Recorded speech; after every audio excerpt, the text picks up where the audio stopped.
মানিকগঞ্জের ঘিওরে কালীগঙ্গা নদীর ওপর 2018 সালে 30 কোটি টাকা ব্যয়ে 365 মিটার সেতুর নির্মাণ কাজ শুরু হয়। 2022 সালের 25 ফেব্রুয়ারি নির্মাণ কাজ শেষ হলেও সংযোগ সড়ক না থাকায় অচলাবস্থায় দাঁড়িয়ে আছে সেতুটি।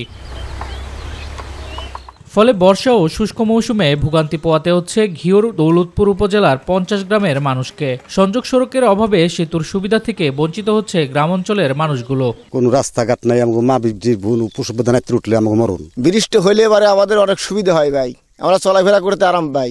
মাঝে মধ্যে রিসান গাড়ে উঠায় আজ না কাল না পশু ব্রিজতে আমরা চলাফেরা করতে পারতেছি না, কোনো উপকার আসতেছে না আমাদের। সুবিধাটা করার জন্য যদি ব্রিজটা হয় তো আমরা তো এটার জন্য খুশি আছি, কিন্তু এটাই তো হয় না। গাড়ি চালাইলেও অনেক লোক যাতায়াত করে এই জায়গায়। সেতুটা কমপ্লিট থাকতো তাহলে আমার হারতে হতো না ভাই। সেতু আমাদের কমপ্লিট হইলে আমরা অল্প সময় আমরা মানিকগঞ্জ যাইতে পারবো। 2, 4, 5, 7 কিলোমিটার জায়গা আমাদের এখান থেকে। আগামী 6 মাসের মধ্যে সংযোগ সড়ক নির্মাণের মাধ্যমে সেতুটি ব্যবহারের উপযোগী করার আশ্বাস দিয়েছেন স্থানীয় প্রকৌশল বিভাগ। দুই পাশের অ্যাপ্রোচের মধ্যে এক পাশের অ্যাপ্রোচে আপনারা দেখবেন যে বালি ফেলে আমরা এমবেকমেন্ট তৈরি করেছি। গত সপ্তাহে আমরা ডিমার্কেশনটা পেয়েছি। সংযোগ সড়ক নির্মাণের মাধ্যমে দ্রুত সেতুটি ব্যবহার করতে সরকার যথাযথ ব্যবস্থা গ্রহণ করবে, এমনটাই প্রত্যাশা সকলের। শামস তাবরিজ উচ্ছ্বাস, মাই টিভি নিউজ ডেস্ক।